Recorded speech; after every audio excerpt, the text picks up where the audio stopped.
안녕하십니까. 제가 인사 말씀 다시 한번 드리도록 하겠습니다. 현재 성남에서 노동 관련 사건을 많이 다루고 있는 변호사 권영국입니다. 이렇게 노동조합 대표자님들을 뵙게 되어서 매우 영광스럽고 제가 매우 이 자리를 마련해 주셔서 감사하다는 말씀 드리고 싶습니다. 안녕하십니까. 아직 좀 준비가 덜 됐는데 잠깐만 기다려주시면 될 것 같고요. 오늘 제가 강연은 이제 준비를 했는데 아까 전에 회장님께서 말씀하셨어요. 미래, 우리 이제 미래로 나아가자고. 미래하고 관련돼서 요즘 가장 핫한 이슈 뭐가 있나요? 바로 4차 산업입니다. 그래서 그냥 최근 경제적으로 보면 주식시장에서도 4차 산업과 관련된 주식들이 많이 올랐어요. 그래서 과연 4차 산업이 무엇이고, 그래서 우리 노동조합이 어떻게 이거에 대해 대응해야 되는지 오늘 좀 알아보도록 하겠습니다.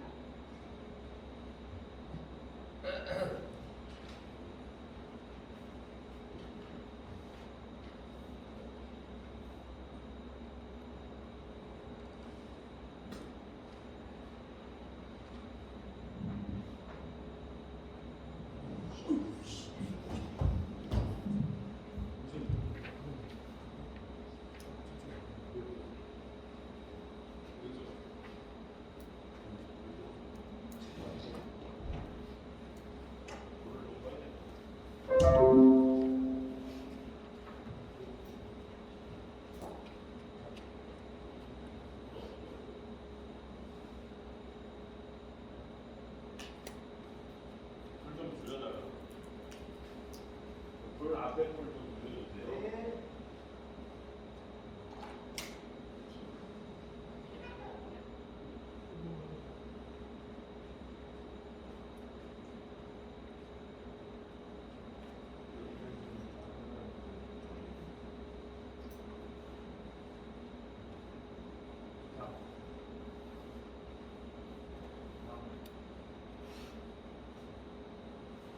그냥 말씀 좀 하세요.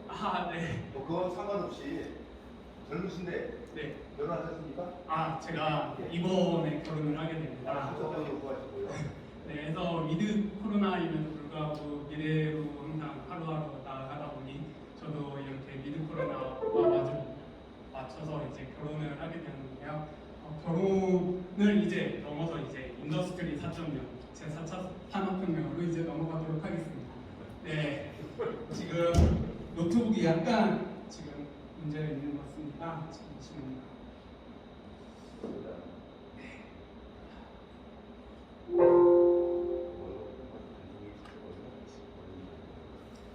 네, 이제 됐습니다. 오늘 주제 참 말을 안 듣네요. 네, 제 4차 산업과 노동조합의 미래입니다. 그래서 인더스트리 4.0이라고 영어로 말하는데요. 제 4차 산업에 따른 변화가 무엇이고 노동조합이 어떻게 대응을 해야 되는지에 대해 오늘 말씀드리고자 합니다. 그래서 일단 제 양력은 아까 전에 사무총장님께서 말씀해 주셨는데요. 제가 좀 성남시에서 여러 가지 활동을 하고 있어서 간단하게 제 소개가 두 번째 장으로 나올 거고 저번 이제 슬라이드 패스하도록 하겠습니다. 슬라이드 그 양력이 가장 중요한 것을 패스해주세요. 본인 시할 때 아까 써야지.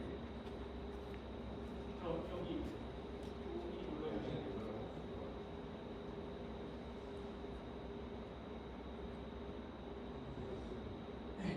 제가 법무법인 초석 성남에 현재 있고요. 하고 현재 다양한 활동들을 하고 있습니다. 국선 사건도 하고 있고 가장 좀 열심히 하고 있는 활동은 바로 지방노동위원회하고 중앙노동위원회 권력구제들이 활동을 좀 열심히 하고 있습니다. 그래서 이렇게 간단하게 말씀드리고요. 먼저 오늘 콘텐츠 잠깐 살펴볼게요. 제 4차 산업혁명이 무엇인지 좀 살펴보고요. 그리고 좀 4차 산업혁명 했었을 때 떠오르는 기업들이 몇 군데 있으시잖아요. 거기 좀 살펴보려고요. 그래야지 우리가 어떻게 대응해야 될지 알 수 있으니까. 하고 당연히 이제 4차 산업혁명이 어떻게 일자리에 영향을 끼치는지, 그리고 노동조합은 어떻게 이거에 영향을 받을지, 그리고 마지막으로 노동조합이 무엇을 해야 할지 이렇게 이야기를 진행하도록 하겠습니다. 그래서 제 4차 산업혁명이 무엇일까요? 그래서 혁명부터 알아보도록 하겠습니다. 지금 더 에이지 오브 레볼루션, 혁명의 시대입니다. 혁명, 과연 혁명이 무엇일까요? 그래서 좀 여쭤보고 싶은데 혁명 어떻게 생각하시나요? 무엇이 혁명이라고 생각하셔요? 대표자님들? 바꾸자. 네, 비슷합니다. 혁명과 관련해서 우리가 이전의 관습이나 제도 방식 따위를 단번에 깨뜨리고 질적으로 새로운 것을 급격하게 세우는 일을 바로 혁명이라고 합니다. 이 혁명과 관련해서 두 가지로 이 시대 우리가 인류 역사적으로는 총 두 가지의 혁명이 있었습니다. 하나는 농업혁명이고요. 두 번째는 산업혁명입니다. 농업혁명을 맨 처음에 제가 말씀드린 이유 바로 우리가 떠돌이 생활을 하다가 한 군데에 정착을 하게 되었습니다. 노동적으로도 매우 의미가 큰데요. 이전에는 고기가 있는 곳을 사냥감이 있는 데를 찾아다니면서 불규칙하게 일을 했어요. 그래서 만약 사냥감이 있다 하면 밤낮 없이 일했고 만약 사냥감이 없다 하면은 계속 이동을 하는 약간 스케줄이 없는 생활을 했었죠. 그러다가 이제 농업으로 넘어가게 되면서 바로 이런 변화가 생기게 됩니다.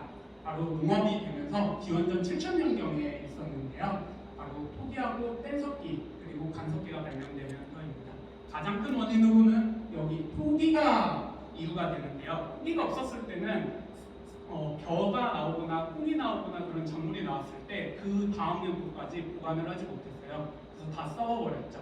그러다가 저 토기가 나와서 보관이 되면서 우리 사회에 우리 생활에 많은 큰 변화가 생깁니다. 그래서 수직체적 사회에서 농경사회로 지나가고 불규칙적이고 예측 불가능 노동에서 이제 이 지역에서 비가 여름에 오고 그리고 겨울엔 추워져. 그러므로 여름에는 비가 많이 오는 작물을 재배해야 돼. 그리고 가을에는 벼가 있네. 그럼 추수를 해야지. 이렇게 약간 규칙적인 생활로 넘어가게 됩니다. 이게 매우 노동에서 큰 패러다임이에요.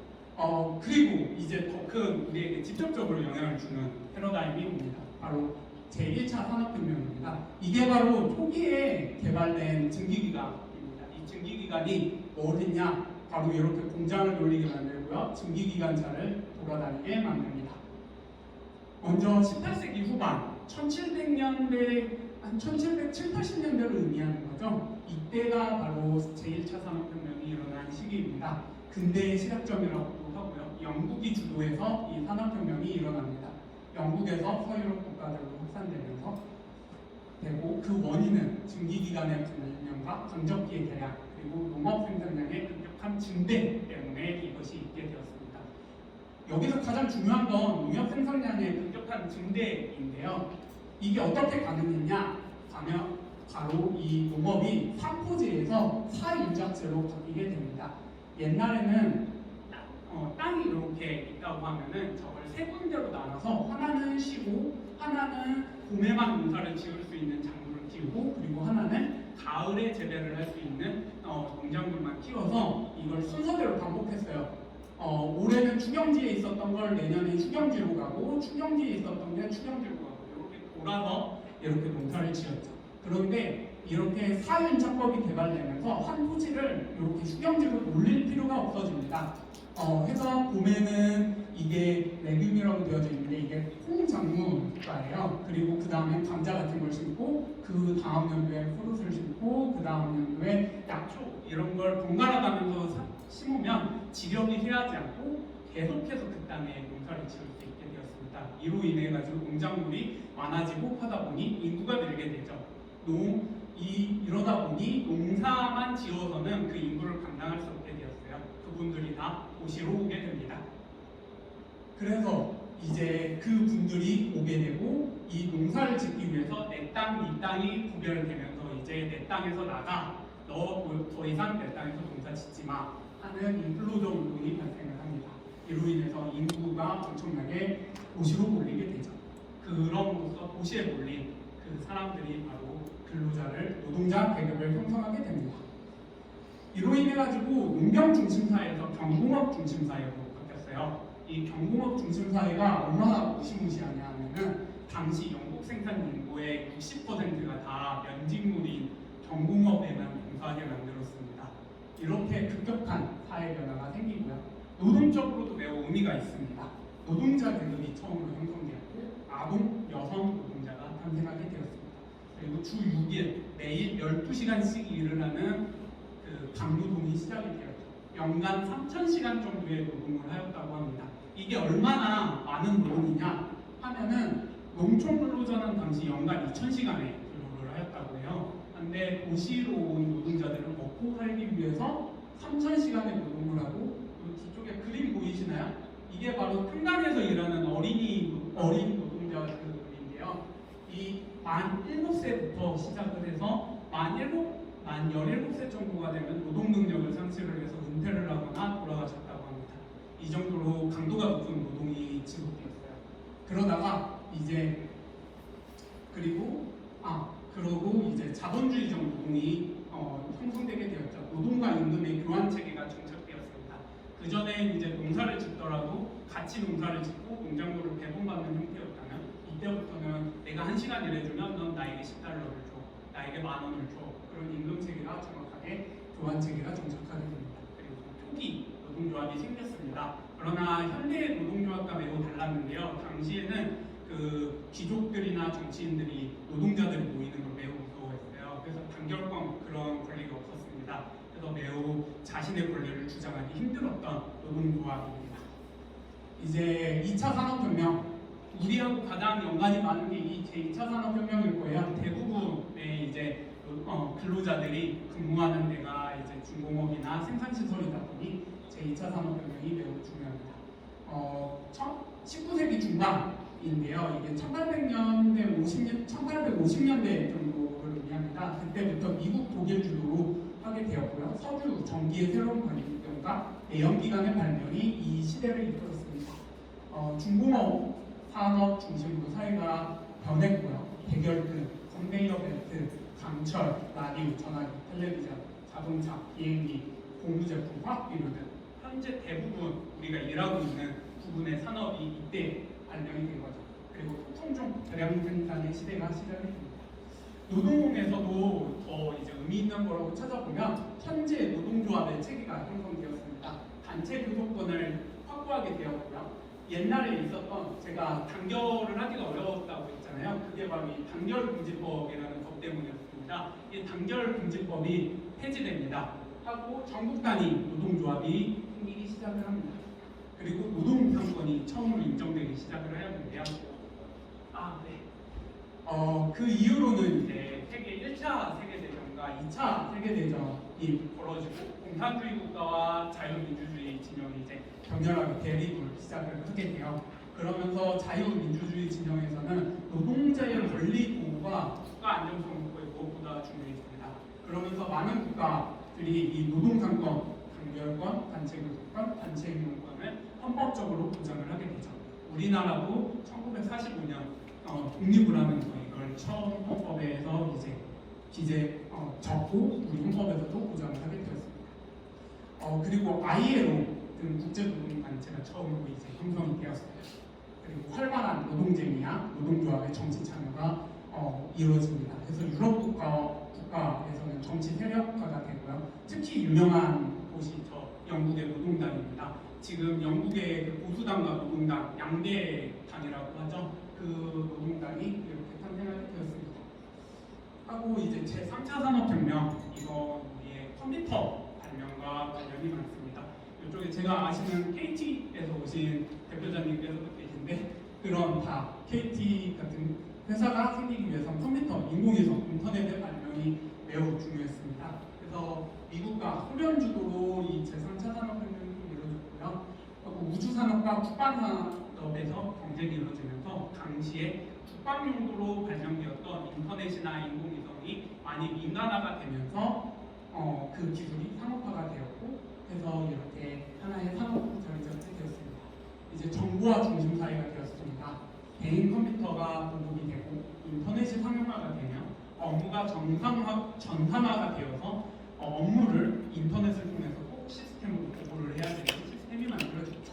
그리고 전자상거래들이 매우 발달하게 되었습니다. 그래서 작품이동 소량 생산이 열리게 되었습니다. 그리고 옛날에 비해서 서비스업종 노동자들이 매우 증가하게 되었어요. 그리고 여성 노동자분들께서 매우 큰 수로 늘어나게 되었죠. 그리고 근무지가 확대가 됩니다. 옛날에는 종이 서면으로 결제를 받고 일을 했어야 되는데 이제는 이메일로 일을 처리하게 됩니다.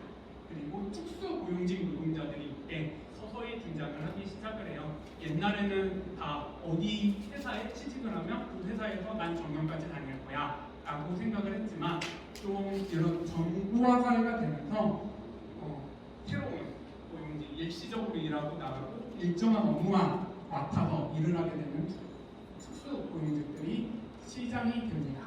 그리고 이제 제4차 산업혁명이라는 말이 나옵니다. 2015년경에 처음으로 제시된 말이에요. 바로 미국의 경제학자인 클라우스 슈밥이라는 사람이 이야기를 했는데요. 이 제4차 산업혁명이 있냐 없냐 가지고 매우 말이 많아요. 왜냐하면 이게 컴퓨터하고 약간 관련된 부분이다 보니 컴퓨터가 이미 있는데 그 컴퓨터에 발달된 선상에 있는 거지 그걸 혁명이라고 부를 수 있냐라는 부분에서 매우 논란이 많습니다.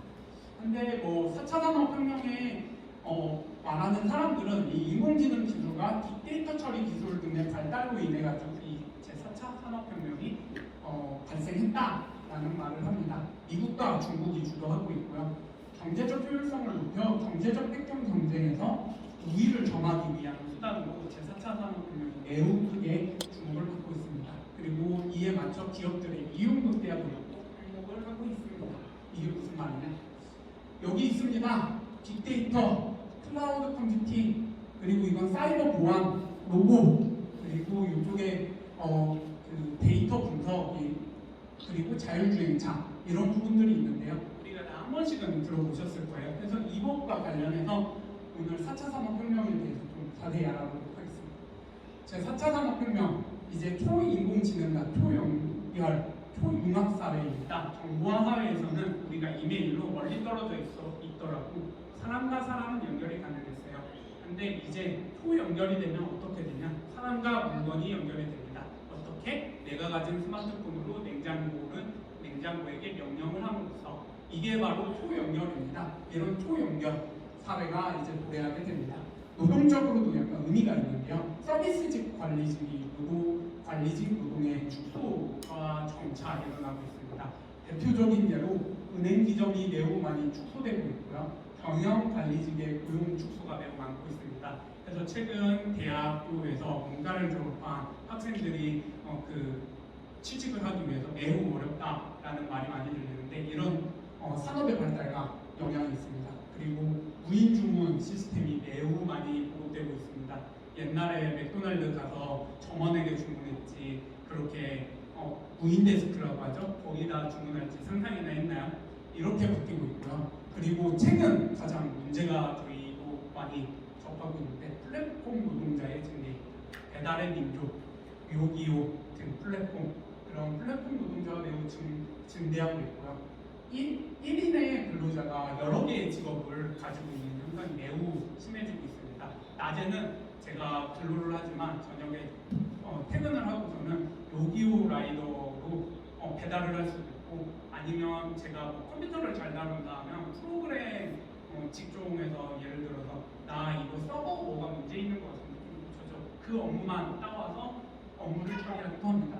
이런 1인 다직업의 증가가 있습니다. 그리고 노동이 매우 양극화가 된다라는 전망이 매우 유세한데요. 전선 매립이나 건축 공사 등과 같이 기계가 좀 하기 어려운 구체적 노동을 하는 노동자와 그리고 프로그래머 등 개발 노동을 하는 노동자로 극명하게 갈릴 것이라는 전망이 매우 우세합니다.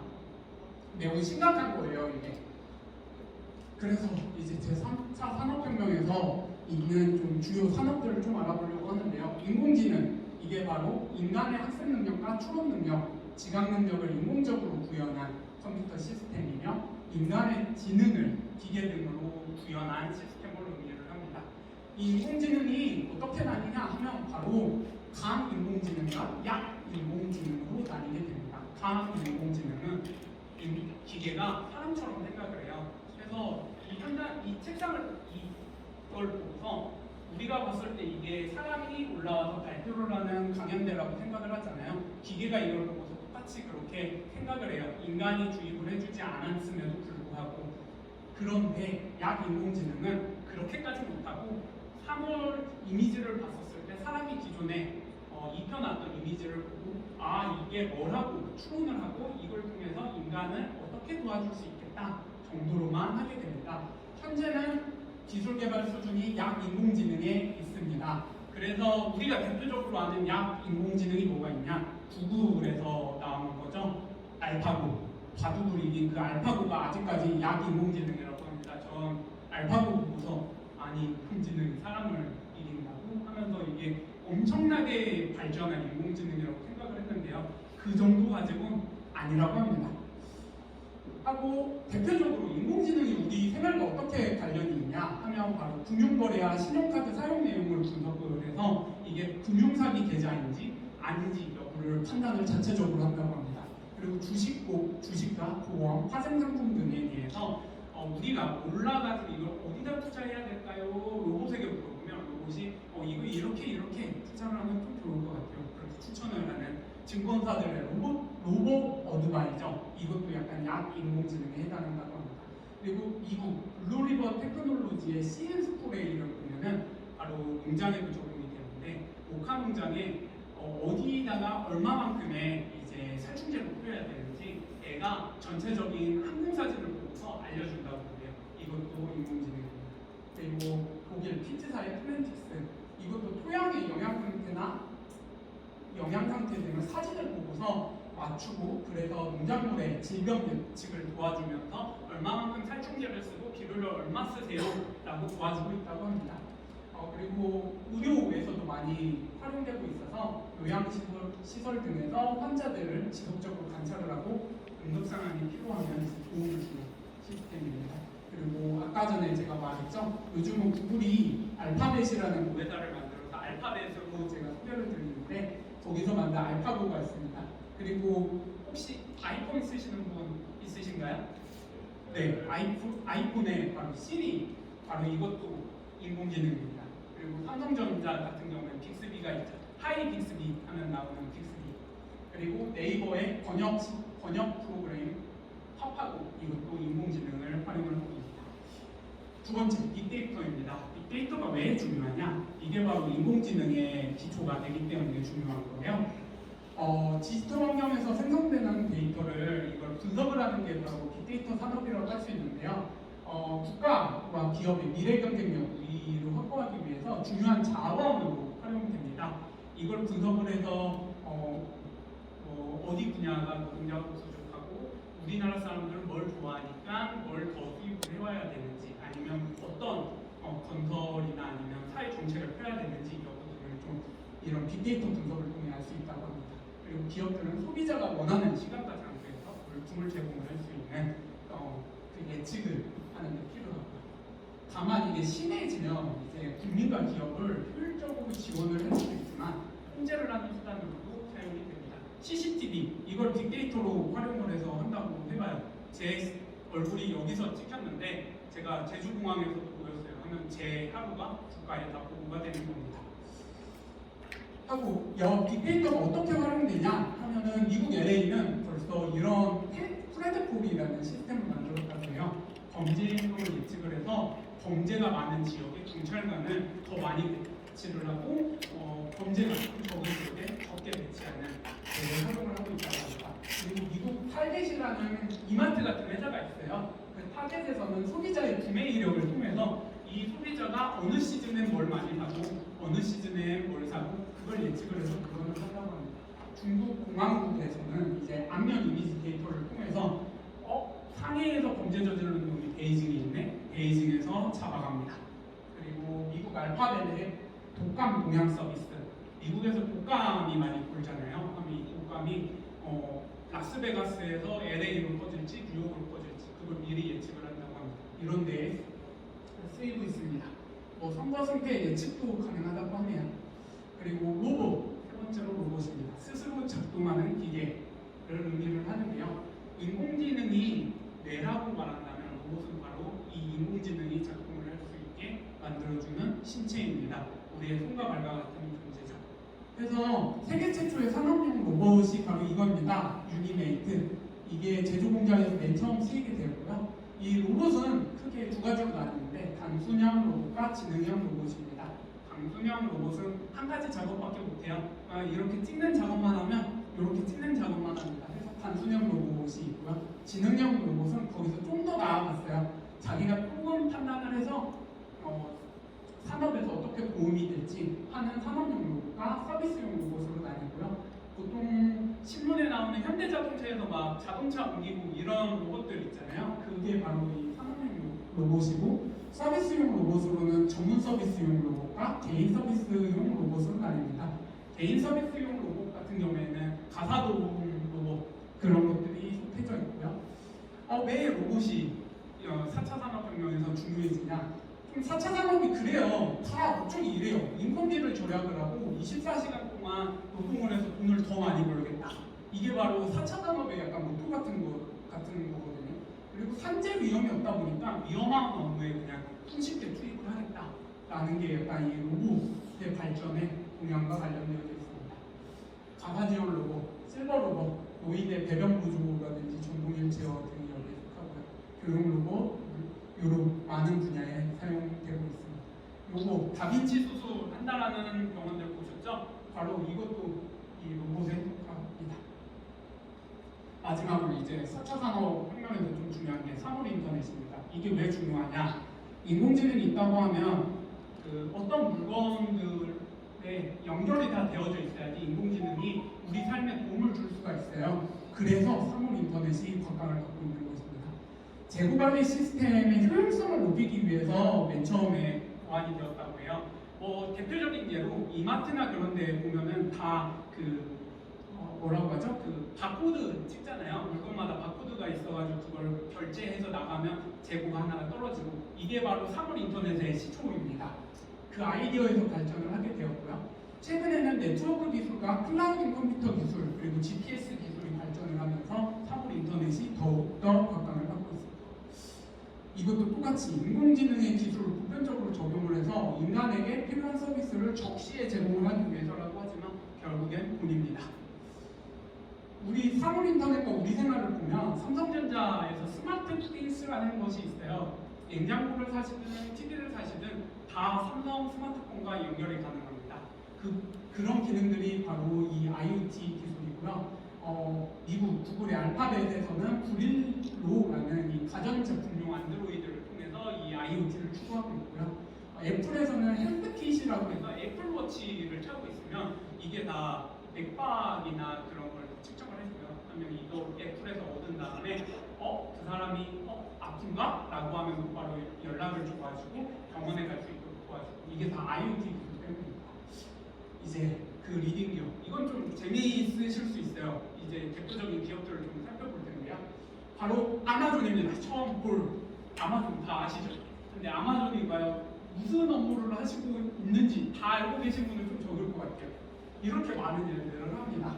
바로 이쪽에 아마존 웹 서비스라는 것도 있고 아마존 킨들이 있는데, 킨들은 바로 전자 독서를 할 수 있도록 도와주는 게고요. 이쪽에 보면 아마존 클라우드 드라이브, 이거는 바로 개인이나 기업들이 클라우드 서버에 저장을 해서 어디서든지 이제 데이터를 사용을 할 수 있도록 도와주는 거고, 이쪽에 인스턴트 비디오라는 게 있는데 이게 약간 유튜브 같은 거예요. 하지만 약간 좀 실패한 사업 같습니다. 아직 유튜브가 너무 세서.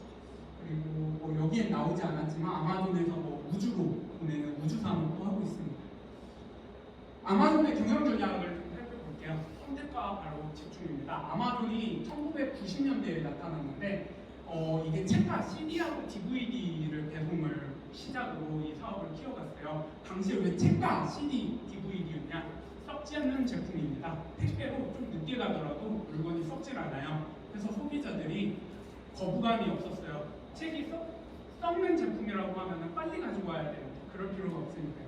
그래서 즉각적인 배송이 부도해서 많이 떴고요. 그리고 가격 경쟁력, 아마존은 미국 전체적으로 봤을 때 창고를 무지무지 막대하게 세웁니다. 그 창고를 통해서 신속하게 배달을 하고 그 물류 창고에서는 별로 사람이 일을 하지 않습니다. 대부분 일을 바로 로봇이 합니다. 이게 언제부터 시작되었냐? 바로 2000년대 초반부터 아마존은 이미 그 작업을 했다고 합니다. 그리고 공급자를 자기 편으로 만들었어요. 직접 판매만 고수했다고 하면 아마존은 할 수 없었습니다. 그런데 사람들이 아마존에 제품을 올려놓고 이걸 판매를 할 수 있도록 장을 열어줬어요. 당시에 뭐 옥션 그런 것도 있었지만 옥션 그런 데에 비해서 여기서는 이제 품질 관리 그런 것도 이제 아마존 창고로 물건을 가지고 와서 품질 관리를 해주다 보니 신뢰성을 얻으면서 좀 많이 크게 되었습니다. 그리고 소매 유통의 직계 역할을 이뤘습니다. 창고에 물건을 구입을 해와서 아마존이라는 플랫폼을 통해 그리고 그 창고에서 자기네들이 택배 회사까지 운영을 하면서 배송을 하고 그리고 최근에는 홀푸드 마켓이라고 해서 이마트 같은 마트를 미국에서 매수를 했어요. 그래서 이제 사람들이 손쉽게 접근을 할 수 있도록까지 만들었습니다. 그리고 도전과 후퇴가 매우 빠릅니다. 이게 돈 될 것 같다 하면 시작하고 봅니다. 그런데 막상 돈이 안 되잖아요. 버리고 나옵니다. 이게 아마존이 가장 잘하는 거라고 합니다. 그리고 아마존의 생각법이 좀 특이해요. 다른 데는 돈이 조금 들면서도 수익률이 높은 걸 고민을 하는데 여기 비용을 많이 들이고 다른 기업들이 못할 것만 찾습니다. 다른 기업들은 이게 예를 들어서 10조를 투자를 해야 된다고 하면은 자금이 부담이 되잖아요. 아마존은 10조 투자해? 그거 투자하더라도 내가 여기서 100조 뽑아낼 수 있으면 나 쉽지 않은 것도 아니야 하면서 처음부터 10조를 투자해버립니다. 이런 게 바로 아마존의 경영 전략입니다. 제4차 산업혁명과 아마존이 어떤 연관이 있냐 보면은 아마존 창고와 매장 내에 로봇을 배치합니다. 4차 산업의 로보틱스 그리고 IoT 기술을 활용을 해서 매장 제휴 시스템을 엄청 엄격하게 관리를 합니다. 이로 인해서 소매 유통 분야에서 일자리가 엄청 감소했다고 해요. 아마존이 없었다고 하면 미국에서 150만 개의 일자리가 더 있었을 거라고 지금 예상이 된다고 합니다. 그러면서 이 제프 베조스가 뭐라고 하느냐? 보편적 최저소득을 논의를 할 때가 되었다. 그래서 이때 미국의 많은 근로자들이 보편적 최저소득 하면서 제가 우리 입장이야 라고 생각을 하면서 곽감을 많이 했는데 경제학자들이 분석을 해보니 뭐라고 하냐? 우리 아마존에선 근로자가 필요 없어. 그런데 너네가 우리 제품 사줘야 되잖아. 그러니까 최저 보편소득을 국가에서 해줘 라는 의미라고 합니다. 하니까 전혀 근로자를 배려를 해서 나온 이야기가 아닙니다. 그리고 제조업체하고 판매업체가 아마존에 대한 의존도가 매우 심각해지고 있다고 합니다. 다른 업체들이 다 죽어요. 아마존 때문에. 그리고 제품 검색으로 수집한 소비자의 빅데이터를 통해 가지고 소비자 취향에 맞는 제품들을 소개를 합니다. 내가 오늘 사과를 아마존에서 구입을 했어요. 근데 오늘은 제가 사과를 먹는데 홍사과만 계속 사요. 그럼 다음에 사과를 사려고 접속을 했을 때 홍사과를 추천을 하지 부사 추천 안 합니다. 네, 이렇게 추천을 하면서 소비자 편익을 좀 증가시키는 방면으로 좀 경영을 한다고 하고요. 다만 이제 판매자와 소비자가 워낙 많은 정보를 아마존에 주다 보니까 개인정보 보호 문제가 매우 대두되고 있다고 합니다. 이제 두 번째 바로 알파벳입니다. 우리가 구글로 알고 있죠. 여기 검색 기업입니다. 여기도 좀 독특해요. 경영 전략이. 먼저 우리가 이렇게 많은 회사들을 하는데 좀 살펴볼 회사들은 여기입니다. 딥마인드 여기가 바로 알파고를 만드는 데예요. 그리고 여기 웨이모라는 회사도 좀 아셔야 될 것 같은데 바로 자율주행 자동차를 만드는 회사입니다. 그 미국의 그 프로그램 집단에 의하면은 조사 결과에 의하면 이 웨이모가 자율주행 수준이 미국 내에서 가장 높고 세계적으로도 가장 높은 자율주행 기술을 가지고 있는 회사라고 현재 평가받고 있다고 합니다. 그리고 이쪽에 있는 사이드워크라는 회사가 있는데요. 이 사이드워크는 뭐 하는 회사냐 하면 도시개발 회사예요. 어떤 도시개발? IoT를 이용을 해서 집에 들어가는 전자제품들 다 IoT로 하나로 묶는 스마트 시티를 개발하는 회사라고 합니다. 그리고 우리가 널리 알고 있는 여기 유튜브도 있고 구글 검색 사이트도 있고 우리가 많이 쓰시는 안드로이드도 있습니다.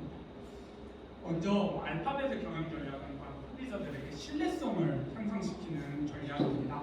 어떻게? 검색 결과가 일반 검색인지 광고 검색인지 명확하게 알려줍니다. 우리 네이버도 많이 이런 전략을 지금 따라하고 있는데요. 옛날에 라이코스나 그런 걸 썼을 때는 이게 광고를 받아서 위에 뜨는 검색 결과인지 아니면 일반 사람들이 웹페이지를 만들어서 뜨는 검색 결과인지 알 수가 없었다고 해요. 그러다 보니까 사람들이 광고 페이지 질리다 보니까 구글은 이걸 구별해서 명확하게 알려줍니다. 그러다 보니 이제 신뢰성이 일반 소비자들이 높아지게 되었죠. 그리고 광고업자들의 영향력에서 배제된 진실된 검색 결과의 제공을 통한다는 이미지를 구축하게 되었고 공익성을 추구한다라는 이미지도 갖추게 됩니다. 어떻게? 바로 사용자의 이용료를 계속적으로 감소시키는 방향으로 해왔다고 해요. 그래서 맨 처음 초기 기수 처음 서비스를 할 때는 이 구글을 이용을 하기 위한 비용이 뭐 10,000원이었다고 하면 지금 같은 경우에는 5,000원, 1,000원 계속 그렇게 떨어지는데 이용자의 이용 건수가 많아지다 보니까 매출액은 매년 증가하고 있는 추세입니다. 그리고 플랫폼 무료화를 했어요. 바로 안드로이드죠.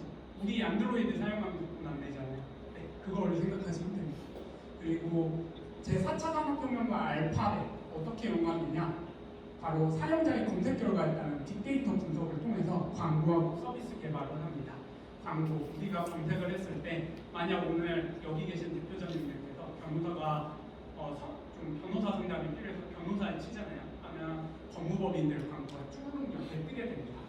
그리고 유튜브에서도 마찬가지고요. 그리고 이쪽에 검색 결과를 이용해서 금융거래 자료들을 통한 금융투명성과 지역 청렴도 향상을 위한 사업 개발을 해서 지그저라는 미국 내에서 사업을 진행을 하고 있다고 합니다. 이거 돈 버는 사업 아니에요. 근데 무료로 제공을 하고 있고 정치가 투명해져야지 구글도 큰다라는 모토하에서 이런 사업도 하고 있다고 합니다. 그리고 로보티스 기술과 네트워크 기술을 통한 자율주행 사업을 하고 있습니다. 메인 제가 아까 전에 말씀드렸죠. 한데 이 알파벳이 좀 문제가 생기고 있어요. 바로 플랫폼 독과점의 문제입니다. 안드로이드의 보급률이고요. 세계적으로 70%에 이른다고 합니다. 그리고 정보 독점 문제가 발생을 하고 있습니다. 인공지능 기술에 의해서 미국의 언론이라든지 정보를 배치를 한다는데 이 인공지능이라는 게 똑똑하다고 생각을 하고 중립적이라고 생각을 하실 수 있는데 이게 편향적일 수가 있어요. 만약 우리가 폭력적인 것만 계속 정보를 입력을 하게 되면 인공지능도 폭력적인 게 일반적인 건 줄 알고 그런 데이터를 앞쪽에 현출을 하게 됩니다. 이런 문제가 현재 계속되고 있습니다. 그리고 개인정보 보호 문제도 마찬가지고 개인정보의 상업화 문제도 매우 문제가 되고 있습니다. 특히 개인 검색 기록을 통한 타겟 광고 등이 이제 문제가 되고 있죠. 그리고 뭐 알파고 이런 쪽으로도 현재 알파벳이 하고 있습니다.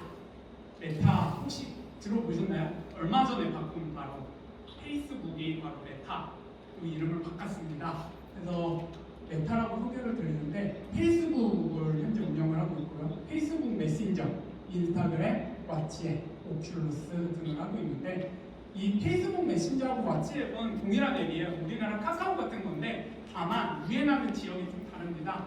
이 페이스북 메신저 같은 경우에는 북미하고 유럽 쪽에서 좀 인기가 많은 반면 왓치앱은 동남아나 남미 쪽에 인기가 많다고 해요. 그래서 지금 거의 전 세계를 그냥 페이스북이 앱으로 잡고 있다고 보면 됩니다. 우리나라만 좀 빼고요. 그리고 제가 말씀드리고 싶은 건 바로 이 오큘러스라는 겁니다. 이게 바로 뭐 하는 회사냐? 가상현실 기계를 발명하는 데예요. 우리가 AR, VR 그런 거 들어보셨죠? 그런 기계를 발명하는 데가 바로 오큘러스입니다. 그리고 여기 노비는 어떤 회사냐? 바로 우리나라의 카카오페이 같은 회사입니다. 그래서 금융업도 이렇게 하고 있습니다. 메타의 경영 전략, 바로 인적 관계를 통해서 사업을 계속 키워갑니다. 너와 내가 만나 새로운 그 정보를 취득을 해서 그걸 나는 광고로 돈을 벌겠다. 이게 바로 메타의 경영 전략입니다. 광고 전략이기도 하고요.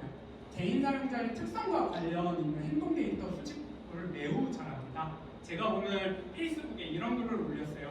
항공노총 제주도에서 제가 강연을 했다 하면 페이스북에서 어떻게 인지를 하냐면 저 권영국 변호사는 항공노총과 관계가 있는 변호사구나 라고 해서 그걸 이용을 해서 앞으로 저에게 뜰 정보들은 항공노총과 관련된 정보이거나 아니면 항공노총과 관련 있는 그 글을 올리시는 분들이 저에게 친구 추천으로 많이 뜨기 시작할 거예요. 그런 걸 바로 이런 걸로 활용을 하고 있습니다. 그리고 페이스북 메타는 매우 활발하게 인수합병을 해가지고 현재 경영 전략을 하고 있고요.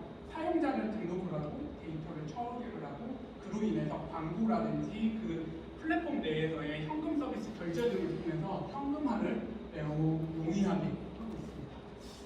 메타하고 제4차 산업혁명이 어떻게 연관되냐 하면 빅데이터를 통한 개인 사용자의 관계나 노트나 관심 등을 파악해서 정밀한 타겟 광고를 합니다. 이에 더불어 개인 사용자의 데이터를 핀텍하고 연결해서 결제를 매우 용이하게 해요. 그리고 마지막으로 메타버스를 구현하기 위한 모험을 시작을 했습니다. 재택근무를 하고 온라인 수업을 보편화하기 위한 사업을 시작을 했는데요. 이 일을 통해서 메타가 원하는 가상세계를 내가 독점하겠다. 전 세계 가상세계를 내가 독점하겠다라는 그런 취지라고 합니다. 그리고 개인정보 보호 문제가 매우 크게 대두되고 있죠. 그리고 저렇게 개인 사용자의 관계도와 욕구를 중심으로 해서 데이터를 분석을 해서 그 뉴스를 보여주다 보니 인공지능 기술이 매우 편향적으로 보여줄 수가 있다고 합니다. 한겨레를 보는 그 사람에게는 한겨레 신문만, 조선일보를 보는 사람에게는 조선일보하고 관련된 신문만. 이렇게 되면 사람의 정치적 편향성이라든지 데이터 편향성이 더 심해지겠죠. 이런 문제가 좀 있습니다.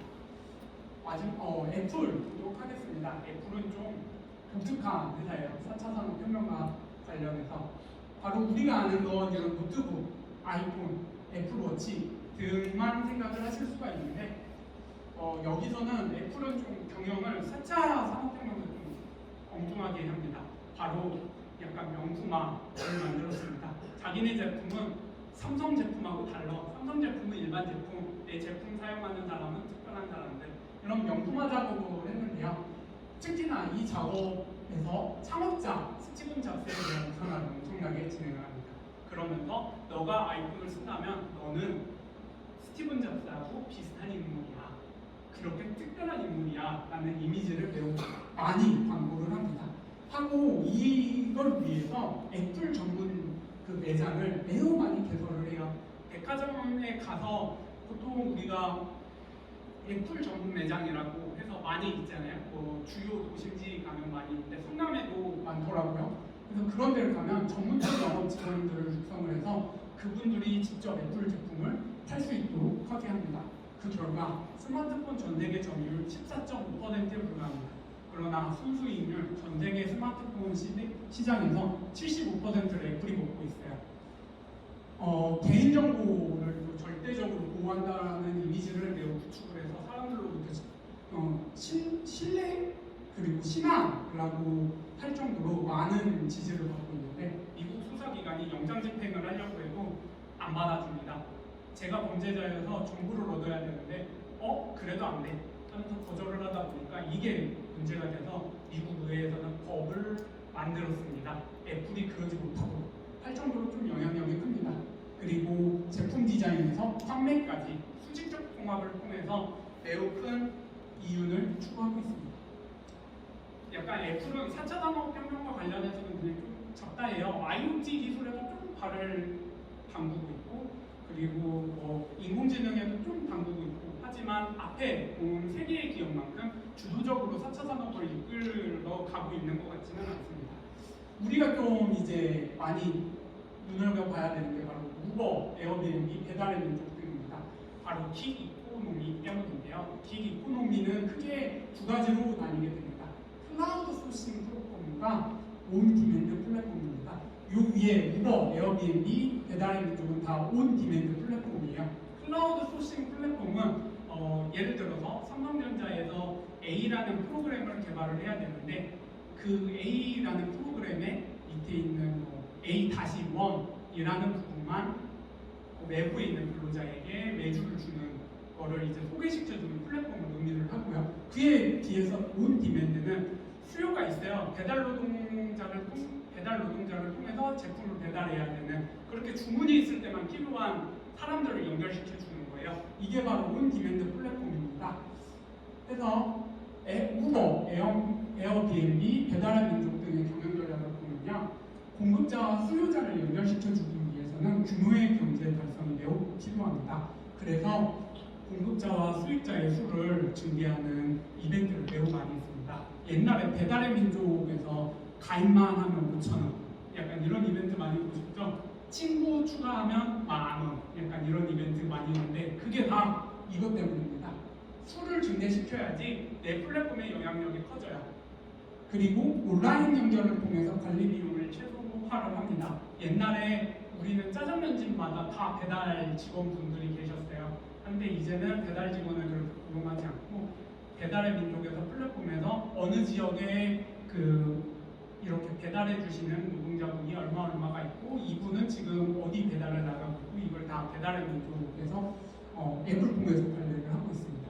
그리고 그런 배달 노동자들을 알고리즘에 따라서 서비스 평가를 해요. 그래서 서비스가 좀 좋다고 평가받는 분에게는 일거리를 약간 몰아주기도 하고요. 이런 것들이 발생을 하게 됩니다. 그리고 노동시간의 파편화를 통해서 노동 접근성이 향상되었다.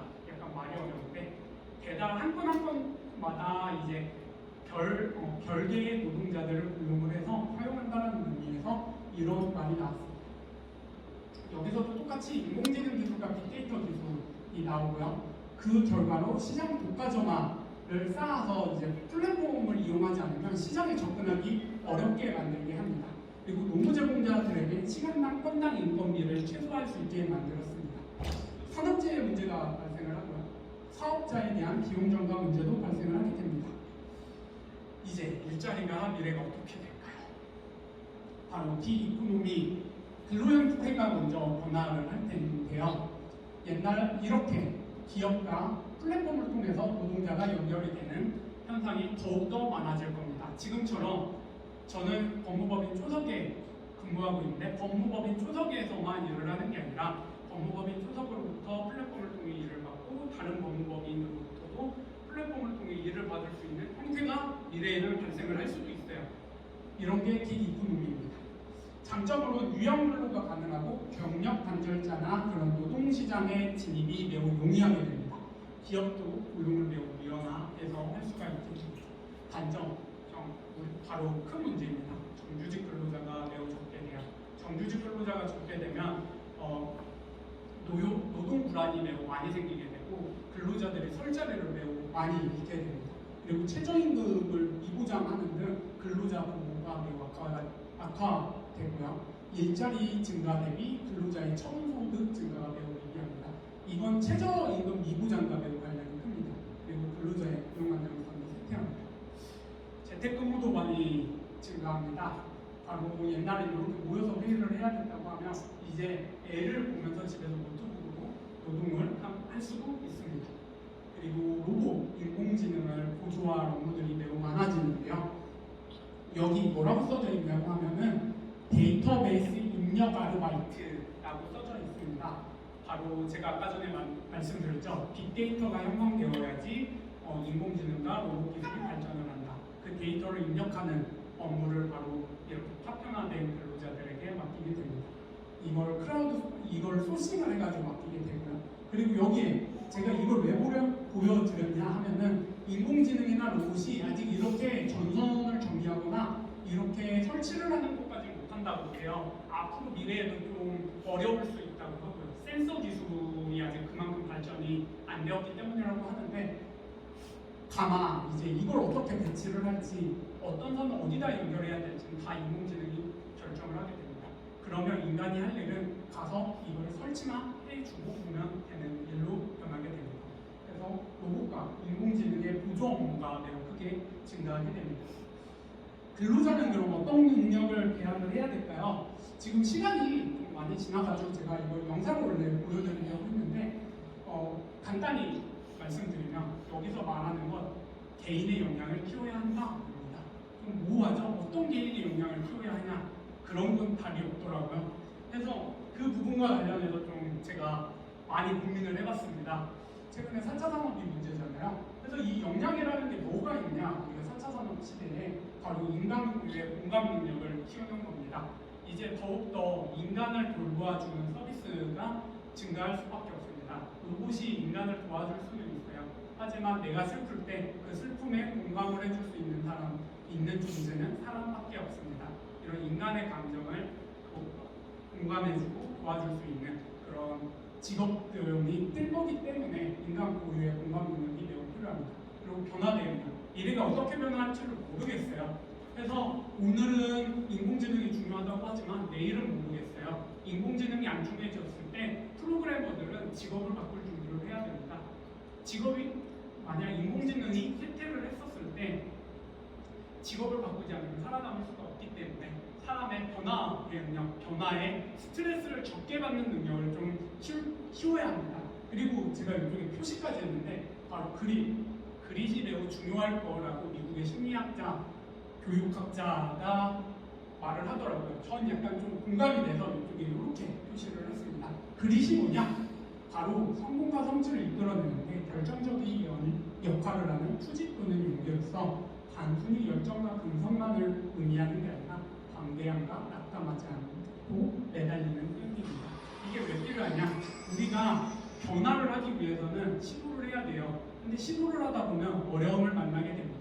그 어려움을 만났었을 때, 난 안 되나 봐 하고서 포기하고 되돌아가게 되면은 변화를 할 수가 없어요. 근데 이렇게 매달리는 끈기와 열정으로 그걸 극복해서 나가면 결국에 그 근로자는 새로운 변화에도 살아남게 됩니다. 그렇기 때문에 앞으로 근로자들에게 이런 포기하지 않고 변화에 대한 대응력과 끈기가 매우 중요하게 될 거라고 생각이 듭니다. 이제 노동조합의 미래로 가도록 하겠습니다. 노동조합의 역할도 매우 많이 바뀔 거예요. 어떻게 바뀔 거냐면 바로 상별 노동조합이 매우 중요해질 겁니다. 지금은 개인 회사마다 노동조합이 있고 기업별 노조의 역할이 매우 컸습니다. 지금까지 기업에서 해당 기업의 근로자들의 근로조건을 향상시키는 게 매우 중요했는데 기이코노미가 활발해질수록 기존의 고용체계, 고용주와 근로자 외에도 제3의 고용체계가 발생하게 될 가능성이 큽니다. 의뢰인과 플랫폼, 노무제공자 이렇게 3단계로 된 고용체계라든지 이렇게 말이죠. 노무제공자가 플랫폼 소속 노무제공자로 판단을 해야 되는지 의뢰인 소속 노무제공자로 판단을 해야 되는지부터 문제가 돼요. 회사별 노동조합에서는 이런 게 문제가 안 됐어요. 우리의 고용주는 회사이기 때문에. 그런데 플랫폼이 되면은 이 플랫폼이 내 고용자인지 그 플랫폼이 일을 맡기는 그 사람들이 내 고용자인지를 알 수가 없거든요. 그러면 노동자들을 어떻게 모여야 될까요? 그것 때문에 상별 노동조합이 매우 중요해지는 겁니다. 그리고 1인 노무 제공자가 같은 산업 분야 내 여러 플랫폼에 노동력을 제공하는 경우에 산업 내 기본적인 근로조건을 향상하지 않는 한 이 사람의 근로조건은 더 이상 나아지지가 않아요. 내가 배달의 민족에서도 배달 일을 하지만 조기후에서도 배달 일을 한다고 하면은 배달의 민족에서만 근로조건을 향상해서는 내 전체적인 근로조건이 향상되지 않죠. 상별 노동조합은 요기화하고의 근로조건 향상을 위해서도 필요를 하고 배달의 민족의 근로조건을 향상하기 위해서도 필요하게 됩니다. 그런 의미에서 상별 노동조합이 좀 중요해진다는 의미이고요. 그래서 서울에서는 서울 라이더 유니온 노동조합이 생겼다고 합니다. 이것도 약간 배달 노동자들의 노동조합이라고 상별 노동조합이라고 좀 볼 수 있을 것 같습니다. 그리고 기록 근로자의 복수 노동조합 가입 요구가 매우 증대될 것 같습니다. 현재도 근로자들이 노동조합에 복수로 가입을 할 수는 있어요. 다만 노동조합에서 그 규약으로 막아놓는 경우가 있다고 합니다. 다른 노동조합에는 가입할 수 없다. 근데 앞으로는 이런 것들이 좀 그 규약을 좀 없애줘라고 요구하는 근로자들의 요구가 많아질 수 있습니다. 왜냐? 부업이 많아지니까. 내가 부업을 하는데 부업에서도 내가 노동조합에 가입을 해서 보호를 받고 싶거든요. 그런 요구 때문에 근로자의 복수 노동조합에 대한 가입 요구가 좀 증대될 가능성이 있습니다. 그리고 교섭대표 노동조합의 결정 절차가 매우 중요해질 겁니다. 지금도 한 회사 내에 여러 개의 노동조합이 생기면서 누가 교섭대표 노동조합을 할 거냐 가지고 문제도 많이 생기고 있고 분쟁도 많이 생기고 있어요. 근데 산업 전체적으로 보면 아까 전에 선별 노동조합을 말씀드렸잖아요. 선별 노동조합은 더 많아질 거예요. 한국노총에서도 선별 노동조합이 있을 수 있고 민주노총에도 똑같이 있을 수 있고 그리고 제3의 노동조합도 있을 수 있거든요. 거기서 누가 과연 그 회사 아니면 플랫폼과 근로조건에 관해서 교섭을 할 건가 이 문제도 매우 크게 중요해질 수 있습니다. 그래서 노동조합이 어떤 역할을 해야 되냐 이 부분을 좀 살펴보겠는데요. 이번에 살펴볼 건 중앙노동위원회에서 CJ 대한통운과 택배노조 사이 단체교섭권과 관련된 사례를 좀 설명드리려고 합니다. 사안은 CJ 대한통운이 대리점주와 일정 구역에 대해서 이제 배달 배달일과 관련해서 이제 계약을 체결하고 이 대리점주들이 별도로 택배 노동자들과 이제 근로계약을 체결을 했어요. 그런데 택배 근로자들이 CJ 대한통운 보고 내 근로조건을 향상시켜 줄 것을 요구하는 이렇게 단체 교섭을 요청을 하게 되었죠. 근데 CJ가 이렇게 말했어요. 난 너하고 고용계약을 체결한 적이 없는데 내가 왜 너하고 해야 돼? 하다 보니 이제 택배 노동조합에서 이제 서울지방노동위원회에 전국 택배 노동조합이 부당노동 행위 구제 신청을 이제 하게 됩니다. 이에 따라서 서울노동위원회에서는 지방노동위원회에서는 각하를 합니다. CJ 대한통운과 너네 간에는 근로계약이 없어 하면서 각하를 하게 됩니다. 근데 중앙노동위원회에서 뒤집히죠. 바로 택배기사들의 노무 제공은 그 CJ 대한통운에 전체적으로 보았었을 때에 너가 어디에 무슨 제품을 배달을 하고 어떤 물건을 배달하라고 명령을 했으며 배달을 했으면 완료했다고 보고를 하고 그 보고 시간이 얼마나 걸렸고 그거에 대한 근로평가를 너가 하잖아 라고 하면서 구조적 지배력이 있다고 보았습니다. 해서 CJ 대한통운과 단체 교섭을 해라라고 명령을 했는데요. 대한통운은 여기에 이제 반발을 해서 현재는 행정법원에 가 있는 상태입니다. 이 중앙노동위원회의 그 재심의 결과가 왜 좀 의미가 있냐 하면 바로 플랫폼 사업에서 노동 제공자는 개인 사업자로 분류되고 있습니다. 그런데 실제로 노동 제공자는 플랫폼에 소속돼서 플랫폼에 노동을 제공을 하고 플랫폼으로부터 평가와 관리를 받고 있어요. 그리고 자신의 수입을 전적으로 플랫폼에 의존을 하고 있습니다. 이에 따라서 노동조합법상 근로자 관계가 인정될 수 있다면 노동조합은 플랫폼 노동 제공자의 근로조건 향상을 위해서 단체 근로권을 행사를 할 수 있게 되기 때문입니다. 또는 제가 아까 전에 말씀드렸죠. 플랫폼에 의뢰하는 사업자에게도 노동조합이 단체 근로권을 요구를 할 수 있게 될 수 있습니다. 그런 의미에서 좀 매우 중요한 사례이고요. 그래서 이제 넘어가서 아까 전에 말씀드린 근로자들이 복수노동조합 가입을 더 많이 요구를 하고 워낙에 시작을 한다고 하면 노동조합도 이에 맞춰서 좀 변화할 필요가 있다고 보입니다. 규약의 개방화가 유연한데요. 근로자들이 자신이 부업을 하는 산업에 노동조합에 가입을 하려고 했었을 때 거기서도 노동조합에 가입을 해서 노동운동을 할 수 있도록 좀 열어줄 수 있는 유연한 태도가 좀 필요할 거라고 보입니다. 그리고 이제 제가 아까 전에 말씀드린 이제 산별 노동조합의 활동이 매우 중요해진다라는 부분이고요. 예를 들어서 배달의 민족에 속해서 노무 제공할 수도 있지만 여기로에 또 노무 제공을 할 수가 있고 이때 노무 제공자의 근로조건 향상을 위해서 해당 산업의 최저 근로조건을 향상시킬 필요가 있기 때문입니다. 그리고 마지막으로 일명 플랫폼 노동자 보호법 현재 국회에서 계류 중인데요. 이러한 새로운 노동 문제나 노동자의 이제 보호 문제가 매우 대두가 됩니다. 이런 걸 입법을 하는데 앞으로의 노동조합의 역할이 매우 커집니다. 근로자로 인정받고 안전교육을 받고 산업재해로부터 보호를 받는 근로자들이 많아질 수 있도록 노동조합이 더욱더 노력을 해야 될 걸로 보입니다. 미국 캘리포니아 주에서는 그래서 근로자 요건을 완화하고 플랫폼 노무 제공자를 보호하기 위한 어젠블리 빌 5 스테이트를 제정을 해서 진행하고 있다고 합니다. 이게 제가 오늘 준비한 마지막 슬라이드입니다. 이렇게 4차 산업혁명은 우리 삶에 더 많이 개입을 하고 침투하기 시작을 했습니다. 이에 따라서 우리의 노동환경도 많이 바뀔 거고 근로환경도 너무 많이 바뀔 거예요. 노동조합도 해야 할 일이 앞으로 지금까지 해왔던 일을 넘어서 더 많은 일들을 해야 되고 더 많은 투쟁을 할 것이 예상이 됩니다. 그때를 위해서 우리가 지금 힘을 모아야 되고 더욱더 많은 근로자 분들께 노동조합에 가입을 해서 자신의 노동환경과 근로조건에 관심을 기울일 수 있도록 우리가 노력을 해야 될 것 같습니다. 감사합니다.